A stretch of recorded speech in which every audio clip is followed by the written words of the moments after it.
on-off switch is right here. Power to it. Okay. Okay. The balancing valve and shut off valve is still right there. There's also an air vent on top of that. Okay. This has a filter right there. These are all the same. So I'll show you this one, then I'll take that one down there first. Are these replaceable filters, Trevor? Or are You can they clean them. cleanable? Yeah. So this is run by a thermostat here on the wall. Okay.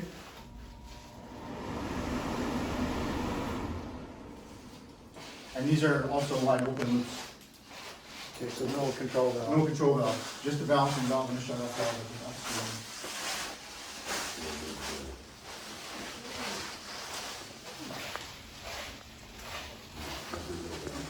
Also have 4 chains, 1 in each corner, that'll let you drop down about 8 inches without taking the door off.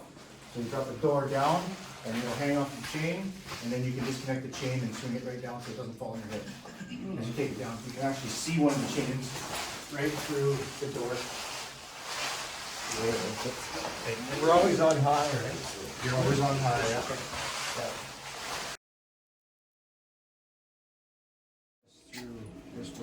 So this one's the same unit, just mounted horizontally? It is almost identical. The only difference is all the controls are right here, because you can access them. So temperature control and power is right there. Oh, this one does have, you can control temperature here. On this one. So the other ones are in the This one- ceiling, this so you one, can't access it, so they put them on the thermostat. Okay.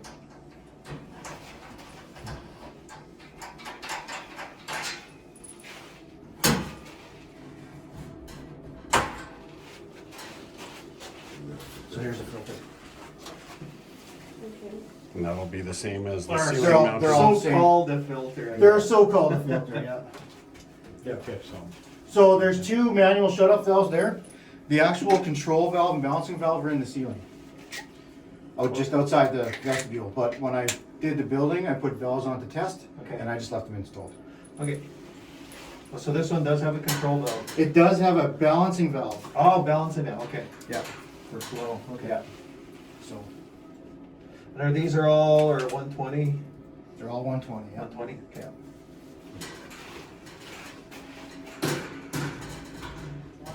It's really windy outside. Then it's gonna, and we've got a cold breeze coming in one wing. That wing can't maintain.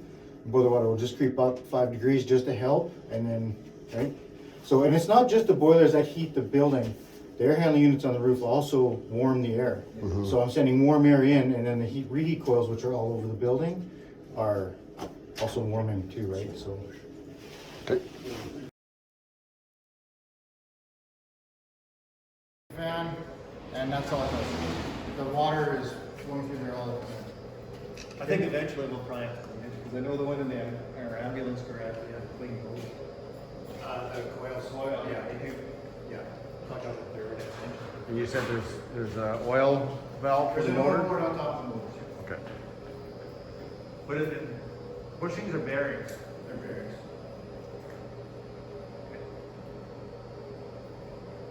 Anything else? Okay, there's 3 of them. There's one here, there's one in the storage room there, and then there's one in the mechanical.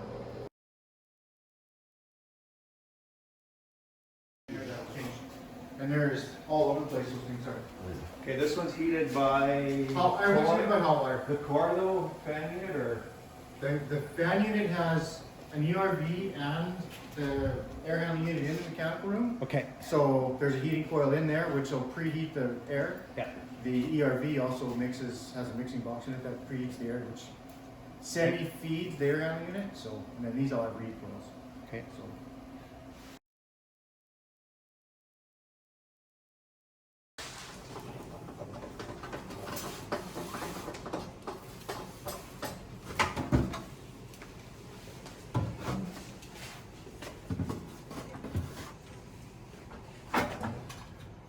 This ICU sink is powered.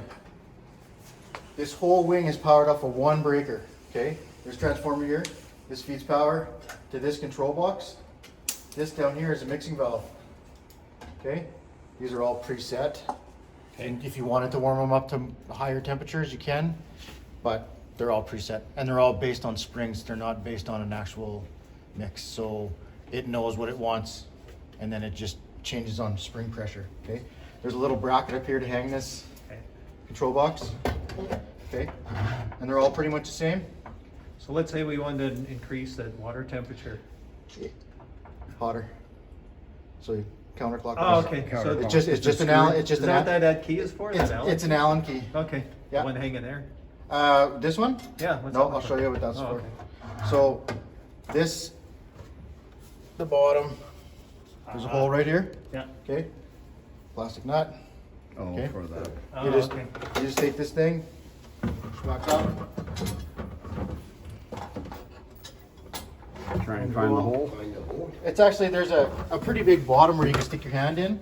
Oh yeah. So you just push it back on.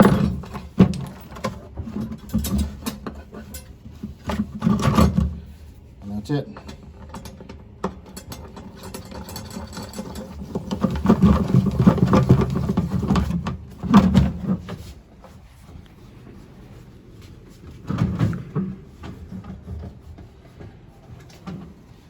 To shut the water off, you need to remove that and take it down because all of the water is behind it. Okay. That's why it's just on a bracket, it's just a clip. Yeah. Okay. That mixing box.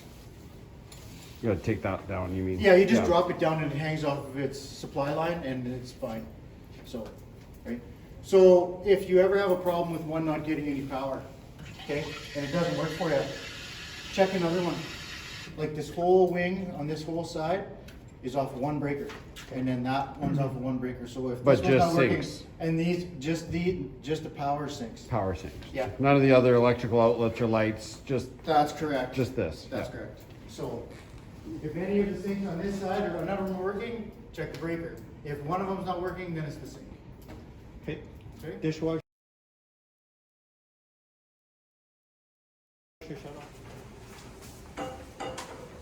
There's a little RO underneath every sink. There's 14 of them altogether in the building. Now, I can't tell you when to change any of the cartridges because it's based on usage, based on water hardness, based on turbidity, based on all kinds of stuff. So if this hardly gets used, then this one won't get changed very often. So in Meadow Lake, yeah, we're probably gonna be changing quite often. Well, and that depends on, like I said, usage. So the average RO system lasts 12 months.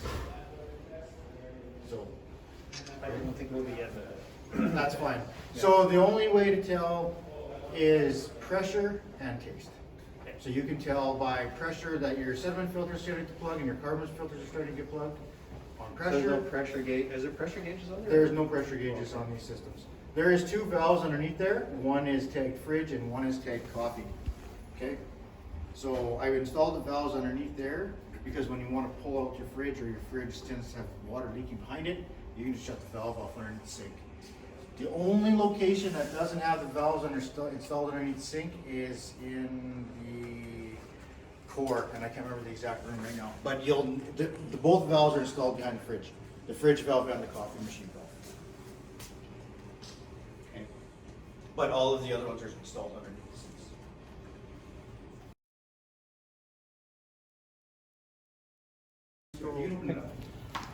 They're all Say done that the same- again? They're all done the same way. The dishwasher shut-off lines. They're right here. Okay. These are for your soap dispensers. Yeah. And I'm sure you, when your dishwasher guy comes on site, he'll give you a tutorial on how to run a dishwasher. Yeah. Okay? Or supply you soap. Yeah, they got it. Is this the one of them? This is 600, so The 600. 300, 500, and then food prep are the two that sort. These are child lock, or not child lock, but security locks. There's a hole inside the Allen key. Okay. I'm gonna give you about a dozen of them. Okay. I'm gonna give you another Allen key. It's for here. Okay. And then underneath this sink, if you want to climb underneath there and have a look, there's a mixing valve underneath there. And you can all look, and there's a key hanging from just about every one. I'm gonna give you 2 keys, but I left all the keys and zip tied them underneath. You see that key that's zip tied underneath there? Where's the mixing valve under the sink? I'll show you. Let me go underneath there. Okay. Well, I see the little key. It's not an Allen. It's like No, a it's not it's an like a Allen, little it's wrench. a little triangle. Yeah. So, the mixing valve's right here. Oh, way up there, okay. Out of the way. So you pop that off, okay? and then there's a, Yeah. see it? So then you can change the water temperature. Now, the water temperatures have all been set, so there is no reason to change it unless you have one that is scared of hot water or anything in particular. They're set at about 92 to 95, like just above skin temperature. So that's Fahrenheit, yeah. that's just the one valve, so hot and cold are coming into there and Yeah, then coming so out. this is cold, okay? Cold comes into this T, goes to the sink, and then goes to the mixing valve. Hot goes to the mixing valve, and then out from the mixing valve to the sink. Okay, on the hot side. So the hot is tempered, the cold is cold. Where the ICS sink, the water coming out of it is tempered. Okay?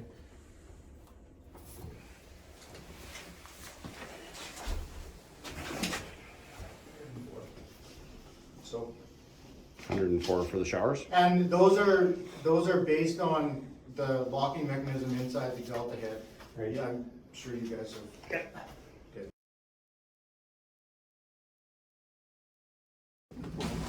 But everything else runs down over there. Okay. And feeds the wings just like it does on the drawing. Okay. So if you have any concerns or questions about how it's ran, start with the drawing. Were you able to mark them with ribbon tape? Yeah. So Okay, let's good, have a good. look.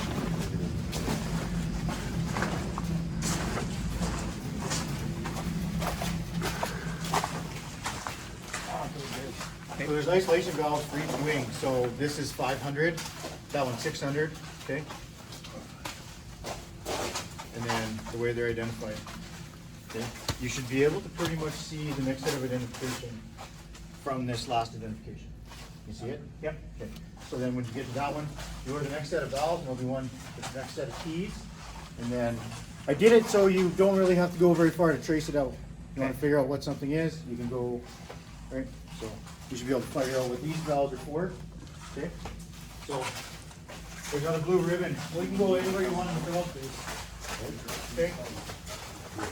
The valves are tagged per room number. Oh, okay. Okay? So I just stuck a sticker right on the valve handle. Yeah. Tag the valve. There you go. Okay? So far so good? Okay. Let's just same central location. After here, it branches out and goes each way. This, and this is why we're here, this is the only wing that has its own gas line. So this is a 2-pound gas line that runs across and runs down that way, and that feeds the garage. Okay, so all the other wings come to here and stop and feeds this rig. So if you have no gas to your patio heaters, someone shut the valve off here. Okay. Someone marked? This one's marked for patio heaters. Okay. No, it's not, but I can. Okay. Yeah, Yeah. maybe if you could, sure. Yeah, that's no problem. Sure. Because after 2 months later. Or something, 2 years later, or 5 years later, no, Yeah. definitely I can mark them. Yeah. So these that has an E in the title. It's emergency. Yeah. So and that E panel, like there's P panels and E panels. The E panels are off emergency power. So as soon as we find a switch down here or a plug, it'll have a sticker on what panel it's off of. Are they on the same relay ones as the rest of the building? What do you mean? The relay style switches? They might be. They're not just a standard analog?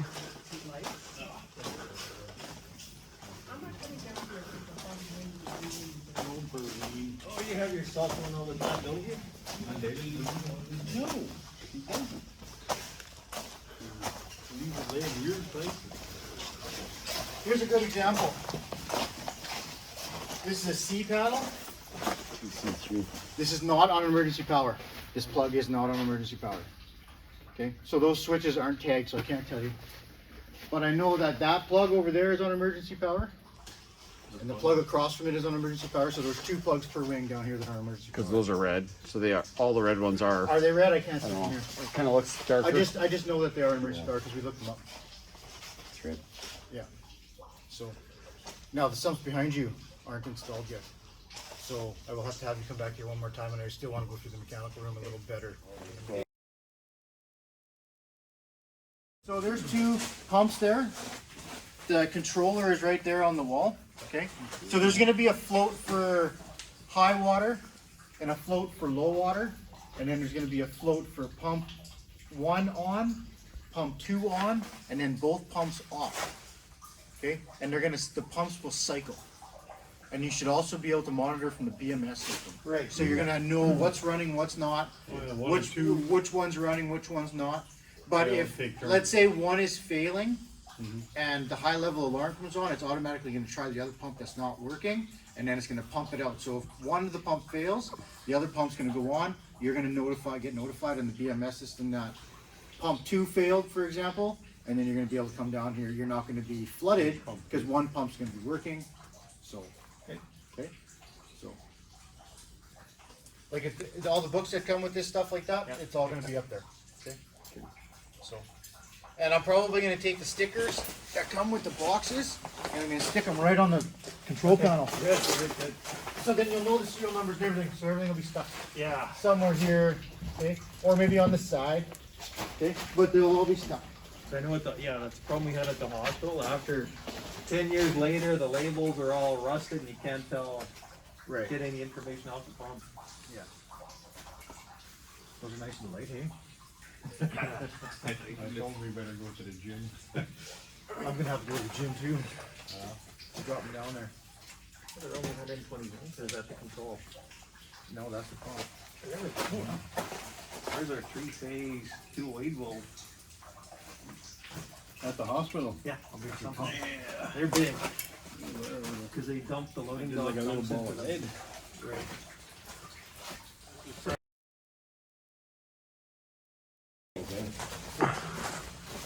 These are,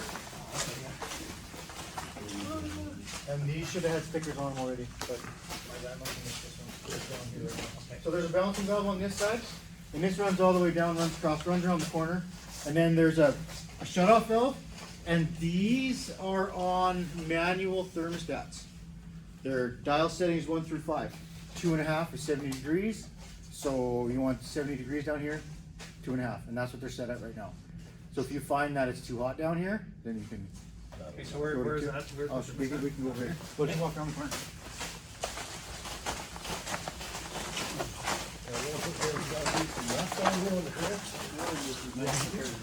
You want to actually marker wing? Yeah. You can walk in circles until you find where you're looking for. I spent lots of time down here. Yeah, I understand that. Okay, there we are. Okay. So, there's thermostatic valve right there. And it's from a top-down view, or is there a notch? It's right here. That So there's a green notch notch? right here, and you just turn it. Right. So the notch is right there. You can see 1, 2, 3, 4, 5. Yeah. Okay. So, and they pretty much go around the whole perimeter of the building. Okay. So if you look, there's another one there. That has its own thermostat. There's another one there. Has its own thermostat. There's another one there. So 1, 2, 3, 4 per wing, and I think there's 5 in the core. So you just go around the outside of the core, and you can have a look, and you can see. So when you see this radiation that's around the outside of the building, that's what's there. Okay? And that's the only heating in the crawl space. And so in fall, and it's getting cold, really cold, Yeah. and these haven't been turned up since Doesn't matter. it's gonna get cold down here. No, the boiler water should be based on outside temperature. Oh, so okay. As the boiler water cools, as it cools down outside, the boiler water will warm up, Right. and hotter water will running through here. So, Okay. and these thermostats will be on when it's cold down here and off when it's not. So, I mean, it should be fine. Yeah, typically we really never adjusted any temperature in the. No, you just leave them, and I mean, if you're having maybe a little bit of a water issue or humidity issue down here, if you turn up the heat, it'll get rid of the humidity a little easier. But when you start to heat the crawl space, overheat the crawl space, you're losing control upstairs because now the floor is starting to get warm, and then you're radiating heat from the crawl space up through the floor. Not necessarily air, just heat, Yeah. right? And then you're having everything shut down upstairs, but the crawl space is Hot. 80 degrees, Yeah. and right, it's too warm. So.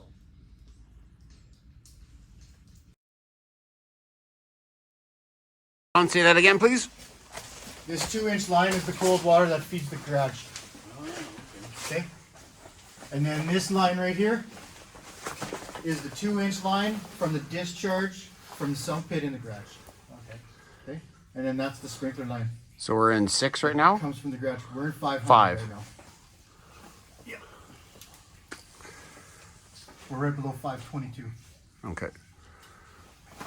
Oh, sorry. Say that one again. This is the sump pump discharge line from the pit in the garage. From the pit in the garage. Okay. So this is basically, is it only filling the reservoir in the? No, there's a hose bib out there as well on the outside Oh, okay. on the east side of the garage doors. Okay. Yeah. So you do have water out there. Mechanical room. Let's start that over.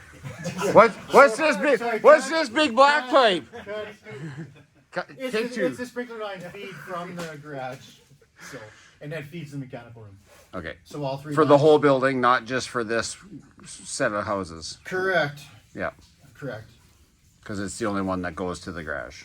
So this is the only one comes from the garage. comes from the garage. Correct. This is the only one Yes. for the whole building. Okay. That's right. Air coming in. Supply in, yeah, and then this is exhaust out. So this pipe here is radon. Okay. So this runs to the center there and branches off and runs half to 3/4 way down the wing into a radon pit. And it stops. It's capped, it's rocked, it's got its cover. Okay. This goes up to the roof and is capped. Okay. And the idea behind it is if you ever have a radon problem here, now I don't know if you guys have radon detectors here, but if you have a radon detector and you find it to be a problem, you can always cut a fan into here and then you can attach to a radon. And now over the past 3 to 5 years, buildings that I've been involved with have these roughed in. They're not necessarily have fan installed, but they have the pipes roughed in. So you're gonna see these 6-inch pipes sticking up going nowhere. And all 3 wings are right here. The one that's in the core is just beside the multicultural room, the round room. That's where it goes up and out. So it's right below the multicultural room. Okay. So if And it's sealed on the roof. right now it's capped and on capped the roof and it's sealed. sealed. That's correct. Yeah. So if there is any radon gas, it's not being vented anywhere right now. Right now it's not being vented anywhere. No. Had we ever checked? I've never put my Oh, okay. radon detector down here. Oh, okay. No. Radon detection takes, the one I have in my house took 3 to 6 months to get an accurate reading. So, and then once you have an accurate reading, it's got a baseline it can go off of, and then, Okay. right? Who's up here in Meadow that's selling detectors and stuff radon? I don't know. About mine on now. Hold on. Straight through, okay? There's 2 T's on it. One's right here, and the other one's right beside it. They're tight, closed T's. So this return is right here, and this return, you go straight back to the boiler. Boiler heats the water, comes back and goes straight back into the line. So technically, the water can go straight through and not be heated at all. It can take a little bit of the water, it can heat a little bit of the water, it can take all at once, and it'll heat all it can. Make sense? But correct. The boiler water temperature will be based on temperature outside. But the main system pump, which are these 2 pumps here, will never be starved for water because that line goes straight through here. And this just takes off what it wants and then puts it right back in. Does that make sense, you guys? Because it is, some of my apprentices have a I'm not even taping. It's run off the heat exchanger, that's fine, okay? So the heat exchanger runs off the main boiler system, okay? Supply out to the building, goes out the west side, okay? Return from the building, comes in from the east side. I just don't want to get you on video.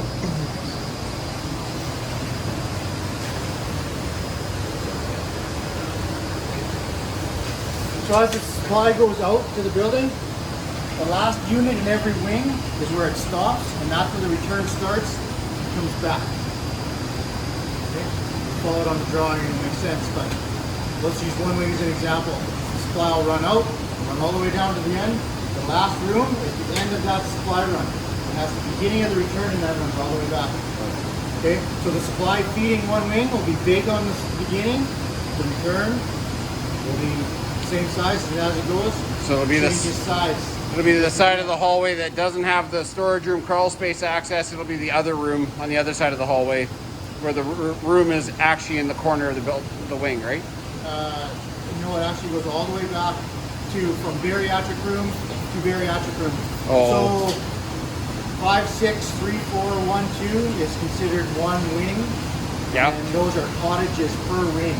So the wing is based on one wing with 2 cottages in it.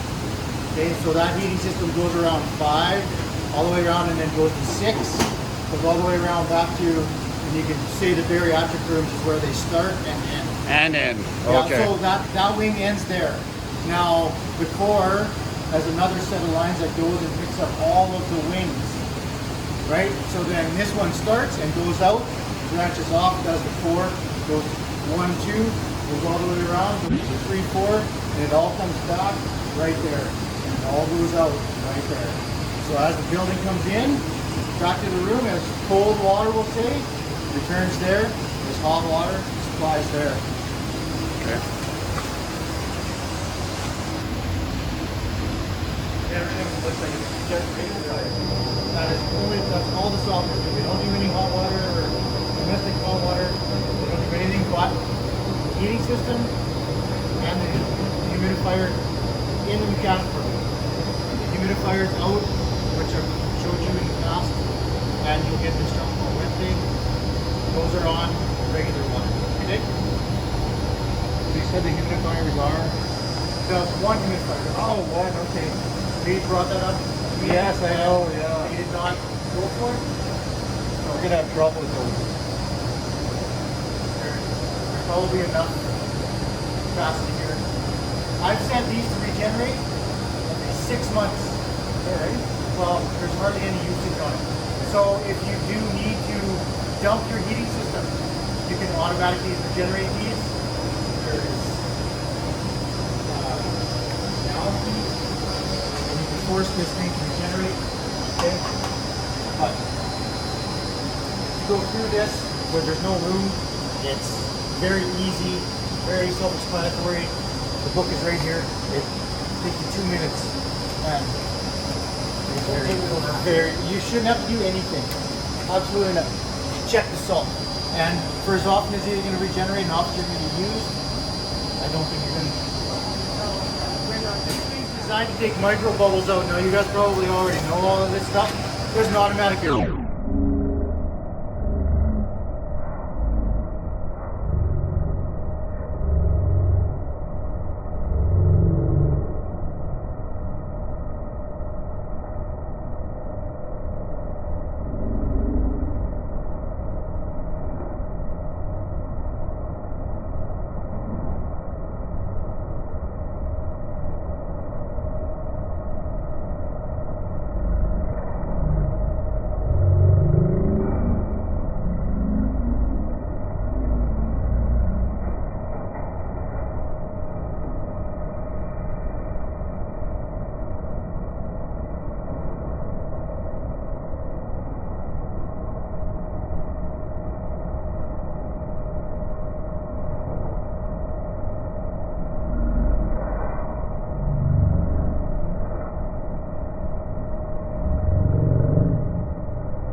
that just ties into the end of the line there. Okay. The only thing you'll have to do is if you use that water truck on and shut this valve off. Okay. Main water coming in.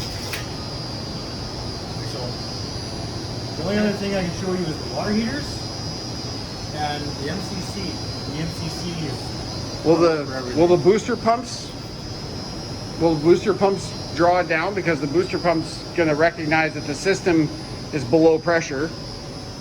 If the cam lock's hooked up to a water truck outside, are the booster pumps going to run?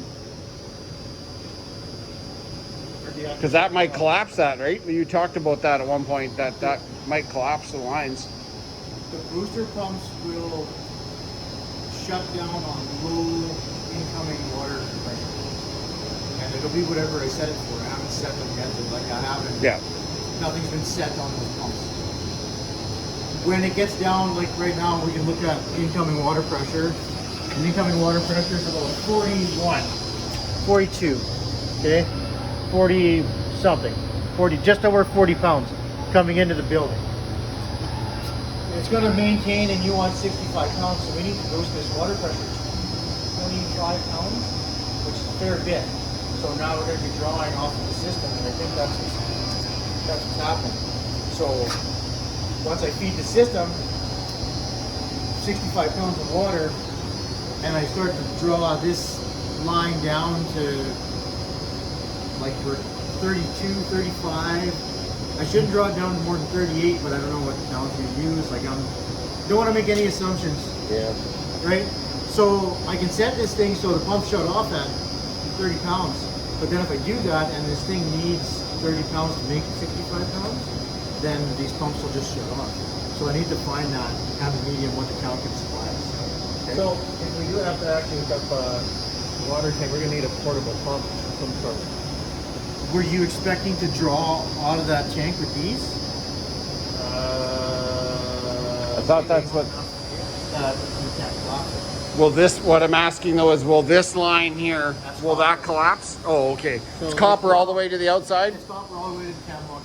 Oh, So okay. hard suction probably would work. You wouldn't have to be able to use soft. You'd have to have I would suction. say hard suction. Yeah. Yeah. Okay. Yeah, you won't be able to use a soft line. No. There you go. Not gonna happen. You can shut one down and it's not going to affect the building. Yeah. You can shut two down and I've heated the whole building up with one water heater. Yeah. So it's not a big deal. Okay. So there is a research pump. And there, switch is behind water heater number 3. Helen Gossett or Run Pro? Oh, geez. So has it got that little crappy spring coupling in it, or did you? You know what I'm talking about? It doesn't. No, it'll just be the impeller right on it. Oh, you just brought that motor straight off. There'll be an impeller on it, and it'll be done. Yeah. So. Yeah, the switch port's right here. All the water heater switches are behind. Okay. This is what I was talking about. That E is emergency power. Okay. So the recirc pump is not. It's on panel B, which is an emergency power. Okay. This is the expansion tank for domestic hot water. Okay, so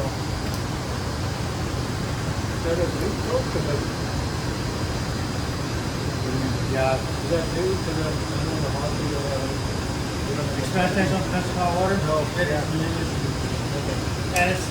I'm not gonna do it now.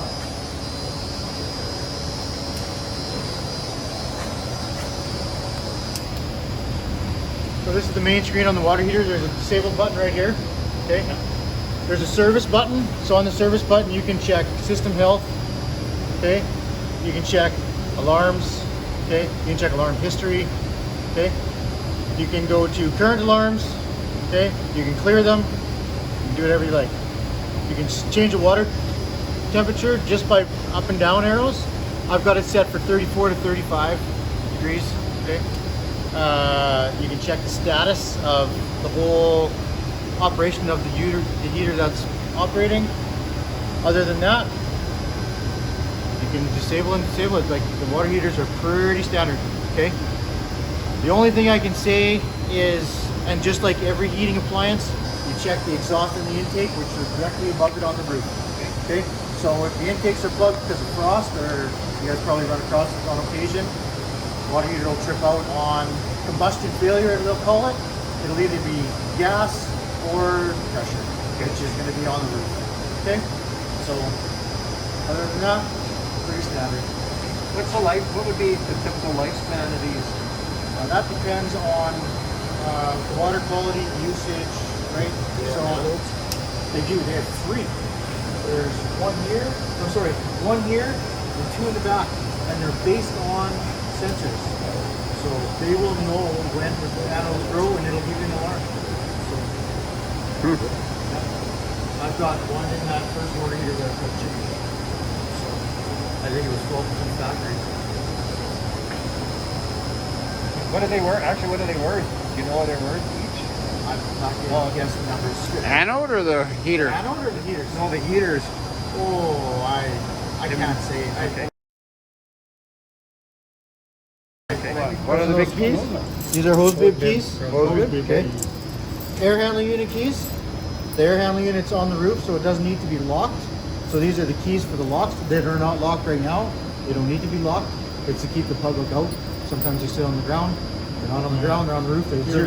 You gotta access it through the roof.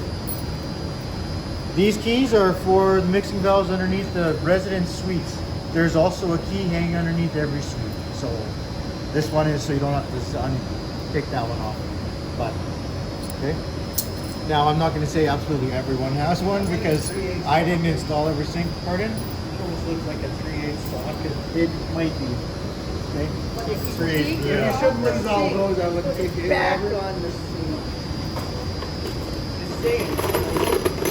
Pretty bossy, Berlin. Those are the Allen keys for the toilets, the ones with the holes in them. Oh, yeah, okay, that's safe. And then the other ones without the holes in them are the ones for the showers. Okay. This here is a suction cup to change the light bulb in the exhaust fans in the kitchens above the stoves. Okay. Oh, okay, so that does have a purpose. It does have a purpose. Okay. Okay.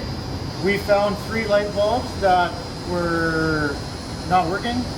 We ordered some more, and we also ordered more suction cups. Yeah, because that would probably disappear. So if that's somewhere. what you got.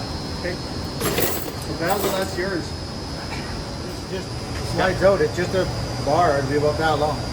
Yep. And it's pretty much a sensor part of it. So as it deteriorates, it knows. It'll just be based on electric current through the anode rod, and as it deteriorates, it knows that it's failing, and it'll give you an alarm up here.